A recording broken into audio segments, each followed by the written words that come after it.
যেভাবে রাজনীতি হয়, কথা দিয়ে আবার ভুলি ভালিয়ে আমাকে পটিয়ে আবার দলে নিয়ে আসবে, আর তারপরে দেখালো হলো না।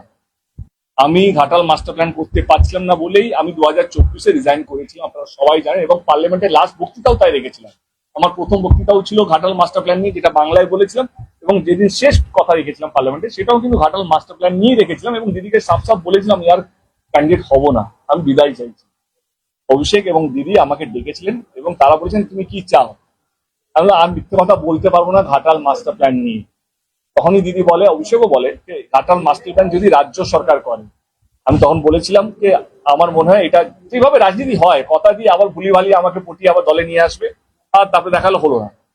তারা কথা দিয়েছেন শুধু আমাকে নয়, ঘাটালের মাটিতে এসে অভিষেক বাবু এবং মমতা ব্যানার্জি দিদি আমাদের নেত্রী, তিনি এসে কথা দিয়েছেন যে তার 1 বছরের মধ্যে 500 কোটি টাকা স্যাংশন হয়েছিল কিনা। এবং যারা বিরোধীরা বিরোধ করছে তাদের একটাই প্রশ্ন, আজকে আমার সরকার যা করেছে তার 1 পয়সা কি তোমরা করতে পেরেছো? একটা আওয়াজ কি তুলেছো? একটা কি মিছিল বার করেছো? রাম নিয়ে তোমরা এত কথা বলো, যেটা সত্যি দরকার, রাম যে জন্মভূমিতে তার মন্দির আছে, সেই সেই জন্মভূমিটা, মানে আমার আমার বাংলার কথা বলছি, ঘাটালের কথা বলছি, জলের মধ্যে অর্ধেক সময় পড়ে থাকে, তখন তো কথা মনে পড়ে না তাদের। আজকে নির্বাচন আসছে, একটা সরকার, আমি যদি সরকারে নাও থাকতাম তবু এই সরকার, তখনও বলেছিলাম যদি বিজেপি এটা করতেন বিজেপিকে সমর্থন করতাম, এটা তোমাদের পেয়ে যাবে তোমাদের ইন্টারভিউর মধ্যে। আজকে ঘাটালে একটা সরকার ঘাটাল মাস্টার প্ল্যানের উদ্যোগ নিয়েছে, এবার বলছে শেষ হচ্ছে না কেন। ঘাটাল মাস্টার প্ল্যান যদি 1 বছরে শেষ হতো তাহলে এটা অনেক বছর আগে হয়ে যেত। একটা সরকার কাজ করছে, চেষ্টা করছে, বিরোধ বিরোধ করবে, কারণ তাদের কাছে কোনো এজেন্ডা নেই। মানে দেবদা কি বলতে চাইছে যে কথা দিয়ে কথা রাখেনি, তাই না? মানে মাছকে ধরার আগে যেমন চারা দেওয়া হয়, তোমরা ঠিক যারা দেবদা ঘাটালে থাকো সেরকমই তারা যেন করেছে। পাঁশকুড়া থেকে ঘাটাল অব্দি রাস্তার অবস্থা কি খারাপ ছিল। আমি দায়িত্ব নিয়ে কেন্দ্র সরকার সেই চিঠিও আমি পোস্ট করেছিলাম। আজকে পাঁশকুড়া থেকে ঘাটালে 4 লেন রাস্তা হয়ে গেছে। হয়েছি তো, কাজ তো করেছি। অ্যাজ এ সাংসদ আমি তো রাজনীতিবিদ নয়, না আমার বাবা কোনো রাজনীতিতে ছিল, না আমার কোনো জেনারেশন নাকি আমরা দেখেছি 3 জেনারেশন রাজনীতিতে আছে। আমি তো সবে এসছি, আমি জানতামও না রাজনীতি আর কি হয়। সেই ছেলেটা যে যে কথা দিয়েছে সেই কথা রেখেছে।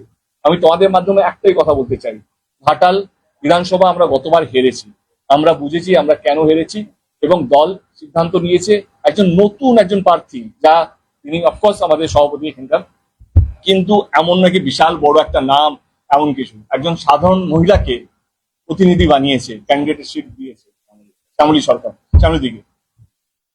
এইবারে একটাই কথা বলতে চাই, তোমরা কি চাও? আমি মিডিয়াকে প্রথম প্রশ্ন করছি, কারণ তোমাদের চোখ দিয়ে এটা সোশ্যাল মিডিয়ায় যাবে। তোমরা কি রকম রাজনীতি চাও?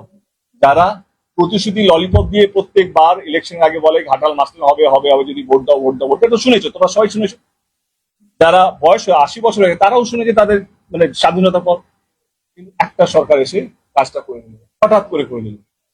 আমার একটাই প্রশ্ন, যদি এবারে আমরা ঘাটাল বিধানসভা হারি তাহলে রাজনীতি জিতে যাবে, কারণ রাজনীতিতে এটাই হয়, কথা দিয়ে কথা রাখে না। এবারে যদি যেই সরকার যদি 2000 কোটি টাকা দিয়ে এত বড় একটা প্রকল্প, একটা একটা প্ল্যান, একটা মাস্টার প্ল্যান তৈরি করছে, সে যদি না জেতে তাহলে সে তো কোনো সরকারই তো কাজ করবে না। আরে জেতার কি, এমনি হারবো, তাহলে এটা কি? যেই সরকার কাজ করবে, যেই প্রতিনিধি কাজ করবে, তার তো হাত শক্ত করতেই হবে। বিষয়টা এটাই বলতেছি যে দেবদাকে চারা দেওয়া হয়েছে, তাই না? মানে হয় না যে মাছ ধরার আগে যেমন চারা দেওয়া হয়, ঠিক ঘাটাল মাস্টার প্ল্যান করার আগে দেবদাকে হয়তো বলেছে, যেটা বলছে যে আমাকে বলেছে যে হ্যাঁ এবার আমি করে দেবো, ঠিক আছে, তো তুমি দাঁড়াও, মানে এইভাবেই দাঁড়িয়েছে। এরপরে হয়তো অনেকে হয়তো বলবে যে হ্যাঁ দেবদা তুমি আমার রং বদলাচ্ছ। এবার দেখো সেটা রাজনীতির বিষয়, ওটা তো বলতে পারবো না অ্যাকচুয়ালি বিষয়টা কি হয়েছে, তারাই ভালো করে জানবে কি হয়েছে। কিন্তু এইখানে একটা কথা বলি যে যখন একটা মানুষের একবার তাকে বলে যে ঘাটাল মাস্টার প্ল্যান করে দেবো, ঠিক আছে, একবার বলেছে, কিন্তু তারপরে যখন তাকে দেয়নি, করে দেয়নি, তাহলে তার আমার মনে হয় যে তার দ্বিতীয়বার মানে না দাঁড়ানোটা বেটার ছিল, এটা আমার দিক থেকে। কারণ একবার যখন কথা দিয়ে কথা রাখেন, ঠিক আছে, তো না দাঁড়ানো দরকার ছিল। সেই জায়গা থেকে আবার দাঁড়িয়েছে, কিন্তু এবারে তো আর হলো না, আর জেতাও হলো না। যাই হোক, দেখো সব খেলাতেই তো হার জিত আছে। তো তোমাদের মতামত, নিজস্ব মতামত তোমাদের অবশ্যই কমেন্টে জানিও যে দেবদার সাথে যেটা হয়েছে সেটা ঠিক হয়েছে নাকি ভুল হয়েছে। বাট আমি বলবো যে দেবদার কথাবার্তা শুনে মনে হলো যে দেবদা সত্যি কথা বলছে। তারপরে দেখো রাজনীতির বিষয়ে বলতে পারবো না যে কতটা সত্যি কতটা মিথ্যা, তো তারা নিজেরাই জানবে। তো হ্যাঁ, খুব ইম্পর্টেন্ট, তোমাদের মতামতটা অবশ্যই কমেন্টে জানিয়ে যাও, ঠিক আছে? চলো।